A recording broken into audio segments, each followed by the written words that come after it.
Good morning and welcome to a marvelous Monday. We are here for our weekly read aloud, and today, Just Us and Books would like to wish everyone a very happy Educators Appreciation Week.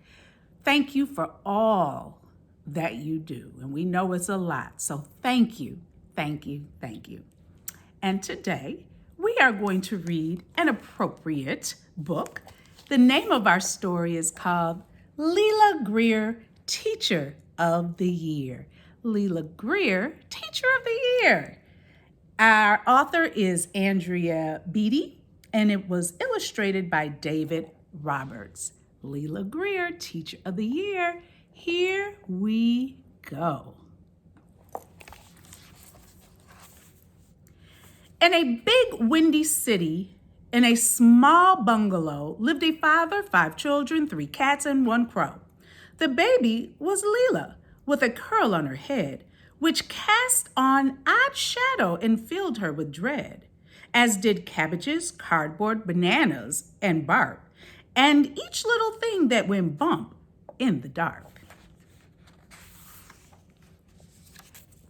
When Leela turned 3, she had such a great thought. She twisted her wild wiggly curl in a knot. And to the relief of all of the Greers, she slept through the night for the first time in years. But the what-ifs still got her.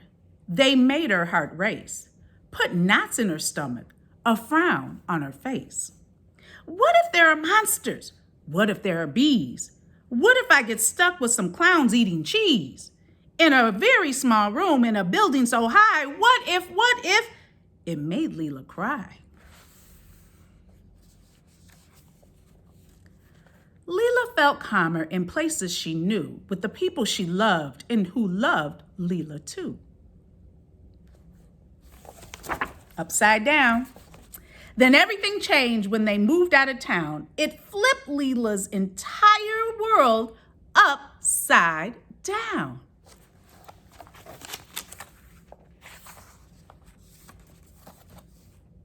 The what-ifs took over as she started grade 2 in a new town, a new school, with a new teacher too. What if I mess up? What if it goes wrong? What if they don't like me and we don't get along? The teacher was tall and a little bit stern. "Hello," she said softly. "My name is Miss Kern. It's so good to meet you. I'm so glad you're here. Let's make this a wonderfully wonderful year." But it wasn't for Leela, who did not adjust well to the odd kids, the odd sounds, the random odd smells. At lunchtime and recess, she felt all alone, so far, far away from her faraway home. Then one day, Miss Kern had a favor to ask. "Leela, my dear, could you help with a task? There's so little time, and there's so much to do. I can't clean the chalkboard at recess. Would you?" Lila Greer nodded. There was lots to do. She helped Monday through Thursday. She helped Friday too. She stood on a chair and erased all the chalk. Miss Kern graded papers. Together, they talked of things that were old and things that were new, of nothing important and everything too.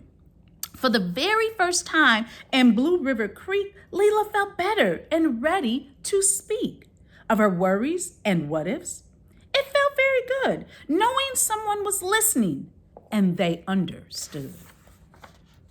Sometimes it seemed that the work would expand and a classmate or two would come lend a hand.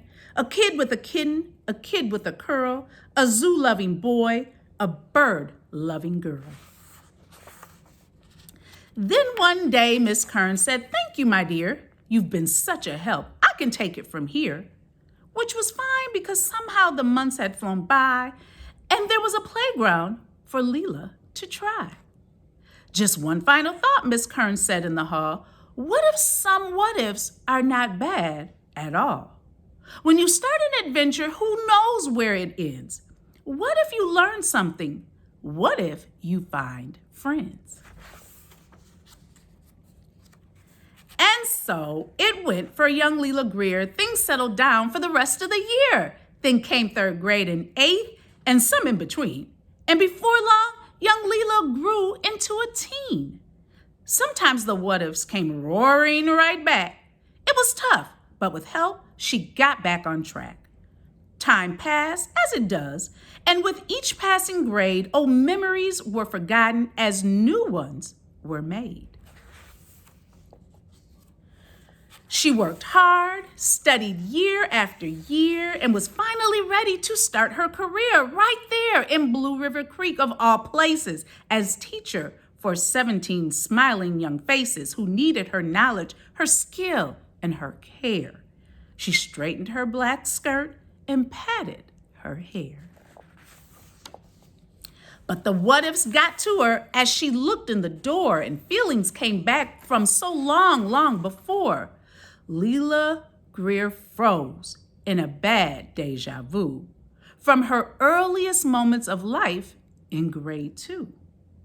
What if I mess up? What if it goes wrong? What if they don't like me and we don't get along? Of course, she was new and had so much to learn, so she tried to think back to her teacher, Miss Kern, who was something or other of a little bit tall, though what that word was, Leela could not recall. She's thought of that classroom so far in the past, which looks so much the same from first bit to last. Benches, a chalkboard, some desk, and whatnot. One green eraser in the very same spot. Wait, what? That's not right, Lila Greer thought. Then she remembered something she since long forgot. And after so many years, she finally asked, how many erasers did we need for that task? And she knew in that moment what her teacher had done. She helped her find friends in the class one by one. When she'd been so alone, isolated by fear, too frozen by what-ifs to let anyone near, Miss Kern brought the classroom to her, Lila Greer. It made all the difference to that lonely young girl with her worries and what-ifs and her wild, wiggly curl, who was far away from her faraway home. But thanks to Miss Kern, she wasn't alone. Her teacher had done what all great teachers do. She built a new home right there in grade 2. Leela paused as old memories flooded her mind, and she found that one word she wanted to find. Her teacher was fearlessly, unfathomably kind. Kindness. And she remembered this, stepping in from the hall. What if some what-ifs are not bad at all? When you start an adventure, who knows where it ends? What if you learn something? What if you find friends? She looked at her kids, and the fear left her heart. Like her teacher before her, she knew where to start. Hello, she said softly. I'm Miss Lila Greer. It's so good to meet you. I'm so glad you're here. Let's make this a wonderfully wonderful year. The end. Lila Greer, Teacher of the Year. This makes me think back to so many wonderful teachers that I have had in my life and that I still think about to this day. Once again, a very happy Teacher Educator Appreciation Week. Just us.